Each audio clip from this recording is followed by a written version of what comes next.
The defensive line disperses a little bit here, maybe expecting a pass. First down, Mariota. And incomplete to open things up. Rashard Matthews, the intended target. That'll bring up second down. Offensive starters, here they are. And Delaney Walker, Charles, it's a guy that you and I said we wanted to discuss a bit.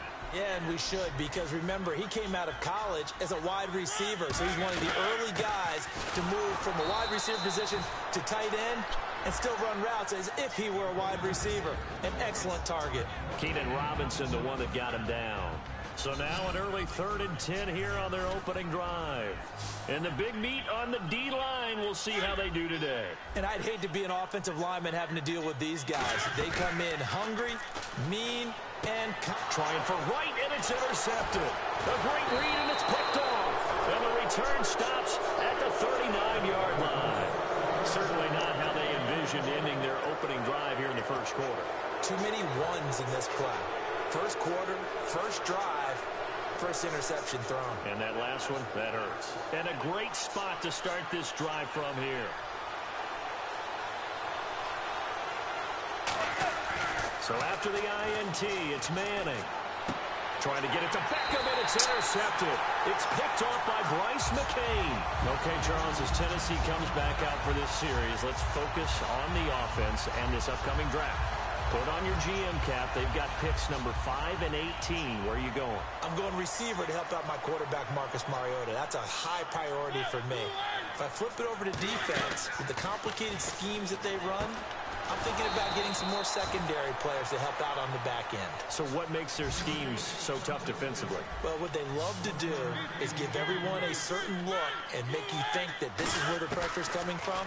And, in fact, the pressure's coming from elsewhere. So you have to be able to adapt to that so that the back end of the defense matches up with what they're doing on the front end.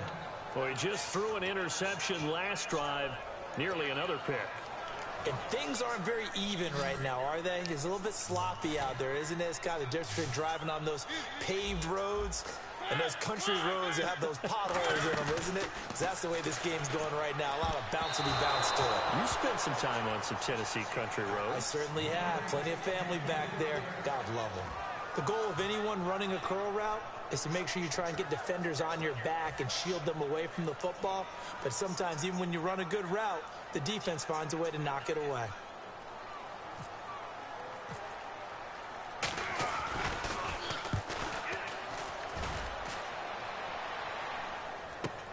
Here's Beckham. Great blocking, nearly sprung him there. 28-yard return. And it'll be Giant football, 1st and 10. The New York set to take the field. And last time wasn't pretty. One play and an interception. We'll see if they can do better. I want to see if they want to go ahead and throw the ball again now on this drive after what happened on the last one. Throw it on the first play. Give the quarterback some confidence. See what happens. Hits his target, the tight end, Will Tye. 5 yards on the catch there. Brings up second down.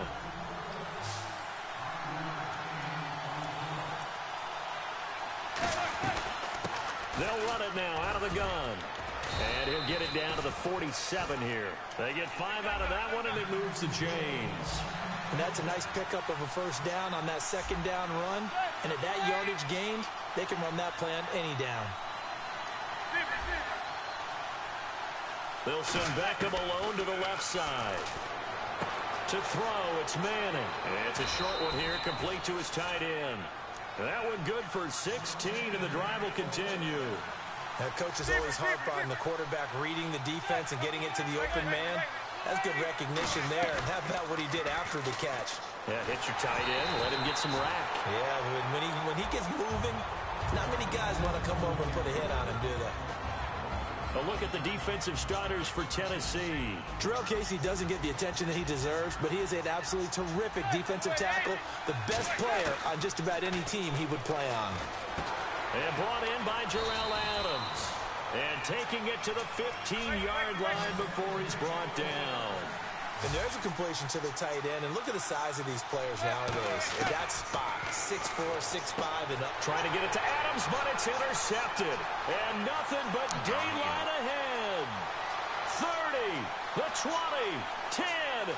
And he will take this one home. It's a touchdown. Well, partner, I do know this. If you're a defensive back, you have more chances to make a team now than ever because people are using 5 defensive backs, 6 defensive back packages. Not exclusively, but way more than before. That was a nickel package there, and what a pickoff. Why is that? Why are they using that more? Because more people are throwing the ball on earlier downs than ever before. This has become a passing league, and because of that, more defensive backs on the field on most plays. And that'll carry over the back line of the end zone for a touchback. And now out come the Giants. And last time, decent field position through the pick 6. Obviously costly. But they can't afford to just bunker in now. All right, good field position means go ahead and attack on offense. Try and press the advantage a little bit. They just have to be better with the football on this possession. So that didn't bother you too much last time? No, because it's exactly what you're supposed to do. You can't have good field position and not try to take advantage of it.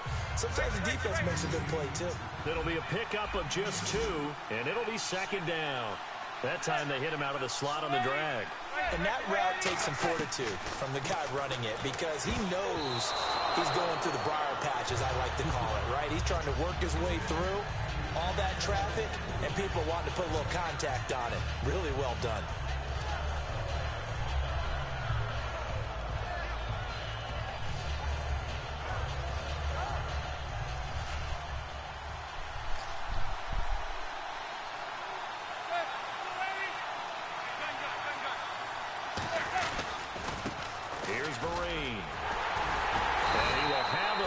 Down as they get him to the ground at the 37.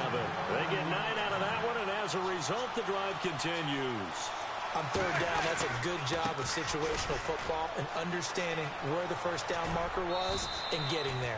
Give him 9 on the carry that time, and they're set up with a 2nd and 1. Some runs are blocked so well, you almost forget that someone has to carry the ball to gain the yardage.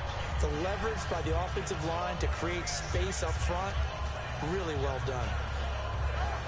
Just 1 yard to go here on 2nd down. They come out 5 wide, 3 of them to the right side. They come up in an empty set, 4 wide receivers, 1 tight end. It's hauled in by Shepard. And taking it across midfield and inside the 45.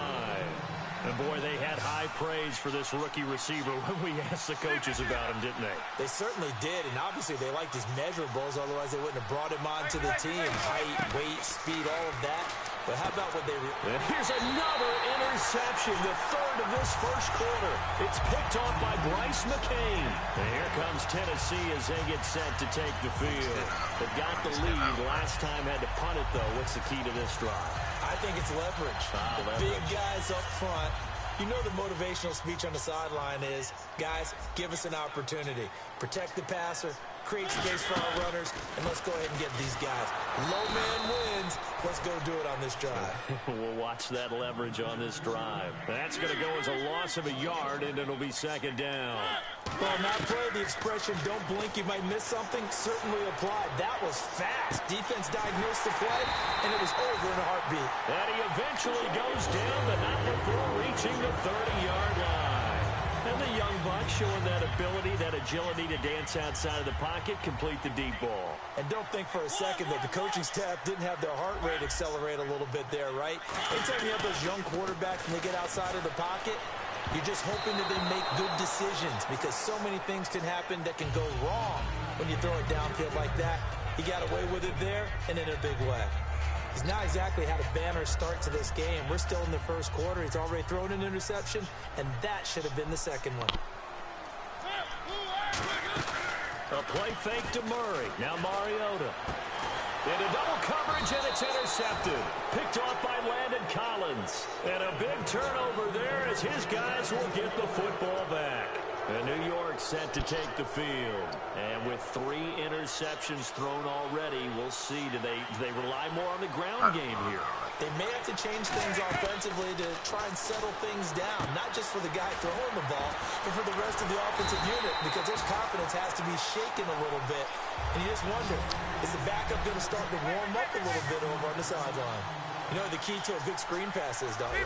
Bet you're going to tell me. Good blocking? Well, good blocking eventually. But first is good acting. You want to let the defenders go past you leak out to whichever side or even in the middle where you want to set up the screen, and then you do your blocking. How about the read, though, by the defensive guys? They weren't fooled at all and actually ran with the lineman to where the play was and smothered it for a loss of yardage. Throwing is Manning. And it's a short one here, complete to the tight end. And give him 5 yards there, and it's enough for the first. I feel like Eli Manning has just gone from downfield bomber to a guy who can complete everything. He can hit him underneath now, yeah, we just saw that there with that pass completion. The maturity of a veteran taken with the defense a given. And he's brought down, getting this one up to about the 35. Alongside Charles Davis, I'm Brandon Gaudin, and it's the Giants. Fresh set of downs here.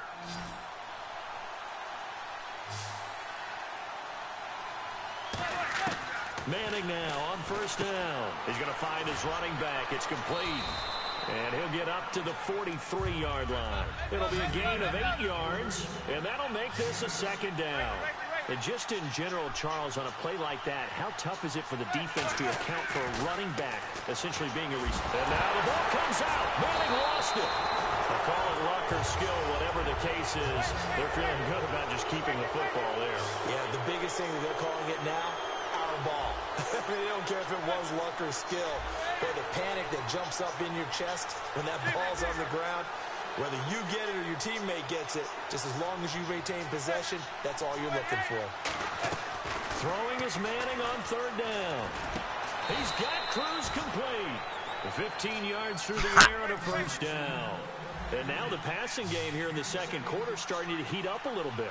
Don't you feel the rhythm starting to happen, right? You see it, now the confidence is starting to rise. I think now as a play caller, because that has happened, you lean on it a little bit more. You don't go totally away from running the football, but you do say, guess what? We can throw it well with a whole lot of confidence.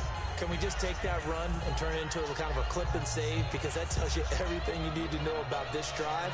They've been moving the ball awfully well. And after the play on the ground, that brings up second down here. Now Manning throwing on second down. Incomplete. When you see passes knocked down by those guys I call the frustrated fullbacks, the linebackers, you know that in their zone coverage, they were able to drop